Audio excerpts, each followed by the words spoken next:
Hello दोस्तों, स्वागत है आपका हमारे YouTube चैनल मरीन वर्ल्ड में। दोस्तों, आज की इस वीडियो में हम आपको बताएंगे महाविहार नालंदा के इतिहास के बारे में। दोस्तों, इस वीडियो को पूरा देखिएगा और अगर ये वीडियो पसंद आए तो इसे लाइक, सब्सक्राइब और शेयर करना मत भूलिएगा।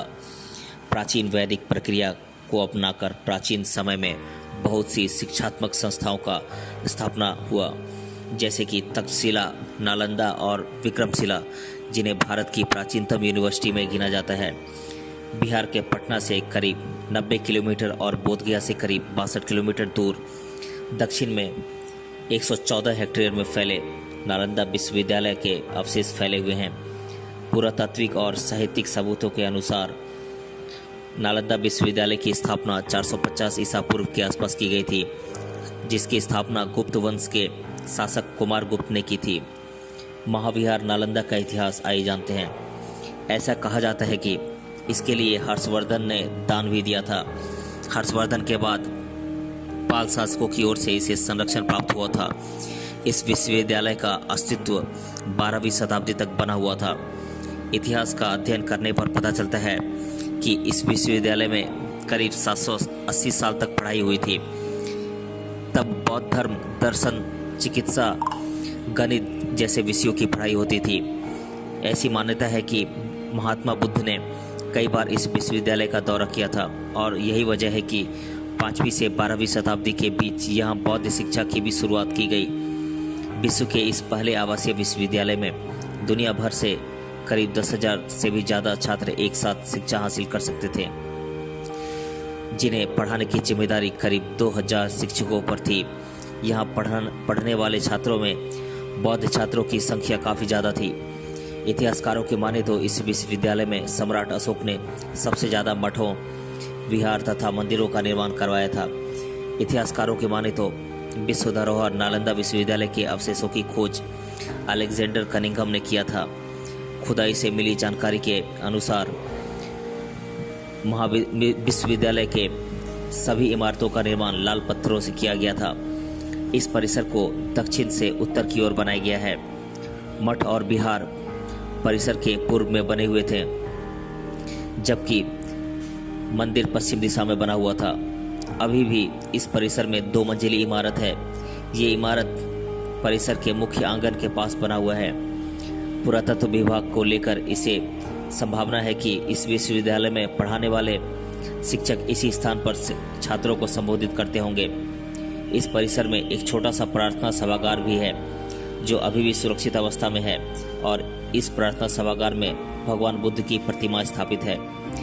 हम सभी जानते हैं कि एक समय में भारत सोने की चिड़िया कहलाता था और यही वजह थी कि यहाँ कई मुस्लिम आक्रमणकारियों का आना जाना लगा रहता था और उन्हीं में से एक था तुर्की का शासक इख्तियारुद्दीन मोहम्मद बिन बख्तियार खिलजी। उस वक्त भारत पर खिलजी का ही राज था। इतिहासकारों की माने तो एक वक्त पर खिलजी बीमार पड़ा, जिसके बाद उसके हकीमों ने उसका खूब इलाज किया, लेकिन वो स्वस्थ नहीं हो सका।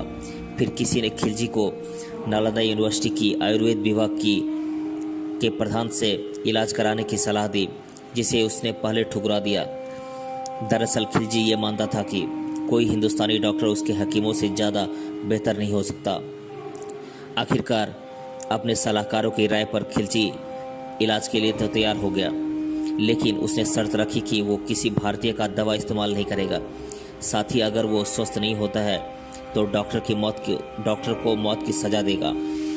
खिलजी की ये शर्त सुनकर इलाज करने वाले डॉक्टर राहुल श्रीभद्र चिंता में पड़ गए।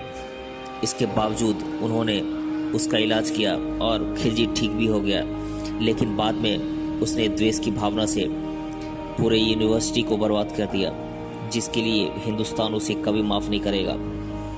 विश्व के इस पहले विश्वविद्यालय में 3 लाइब्रेरियां थीं। ऐसा कहा जाता है कि जब विश्वविद्यालय में आग लगाई गई तो यहाँ की पुस्तकें जलने में करीब 6 महीने का वक्त लगा। यही नहीं, ये भी कहा जाता है कि विज्ञान की खोज से संबंधित पुस्तकें को विदेश लेकर चले गए। नालंदा से जुड़ी ऐतिहासिक चीज़ें और बातें आइए जानते हैं। पारंपरिक सूत्रों के अनुसार महावीर और बुद्धा दोनों 5वीं और 6ठी शताब्दी में नालंदा आए थे। इसके साथ साथ यह सरिपुत्र के जन्म और निर्वाण की भी जगह है, जो भगवान बुद्धा के लिए प्रसिद्ध शिष्यों में से एक थे। भगवान बुद्ध के प्रसिद्ध शिष्यों में का नाम इस प्रकार है: धर्मपाल, दिग्नगा, बुद्ध तर्क के संस्थापक, शीलभद्र, सुनझांग के शिक्षक, सुनझांग चीनी बौद्ध यात्री, यीजिंग चीनी बौद्ध यात्री, नागार्जुन, आर्यभट्ट, आर्यदेव नागार्जुन का विद्यार्थी, अतिशा महायाना और वज्रायन विद्वान, चंद्रकीर्ति नागार्जुन के विद्यार्थी, धर्मकीर्ति तर्कशास्त्री, नरोपा तिलोपा के विद्यार्थी और मारप के शिक्षक। नालंदा टूरिज्म आइए जानते हैं। पहले अपने राज्य में नालंदा एक प्रसिद्ध पर्यटन स्थल है, जो भारत ही नहीं बल्कि विदेशी लोगों को भी आकर्षित करता है। इसके साथ ही बुद्ध धर्म के लोग इसे पवित्र तीर्थ स्थल भी मानते हैं। नालंदा मल्टीमीडिया म्यूजियम आइए जानते हैं। नालंदा में हमें एक और वर्तमान तंत्र ज्ञान पर आधारित म्यूजियम देखने को मिलता है, जिसमें 3D एनिमेशन के सहारे नालंदा के इतिहास से संबंधित जानकारी हासिल कर सकते हैं। सुनझांग मेमोरियल हॉल प्रसिद्ध बुद्ध भिक्षु और यात्रियों को सम्मान देने के उद्देश्य से सुनझांग मेमोरियल हॉल की स्थापना की गई थी। इस मेमोरियल हॉल में बहुत से चीनी बुद्ध भिक्षुओं की प्रतिमाएं भी लगाई गई हैं। नालंदा आर्कियोलॉजिकल म्यूजियम भारतीय आर्कियोलॉजिकल विभाग ने पर्यटकों के आकर्षण के लिए यहाँ एक म्यूजियम भी खोल रखा है। इस म्यूजियम में हमें नालंदा के प्राचीन अवयवों को देखने का अवसर मिलता है। उत्खनन के दौरान जमा किए गए 13,463 चीज़ों में से केवल 349 चीज़ें ही म्यूजियम में दिखाई जाती हैं। दोस्तों, नालंदा विश्वविद्यालय के इतिहास के बारे में ये जानकारी आपको कैसी लगी, हमें कमेंट बॉक्स में ज़रूर बताइएगा। मिलते हैं अगले वीडियो में। धन्यवाद।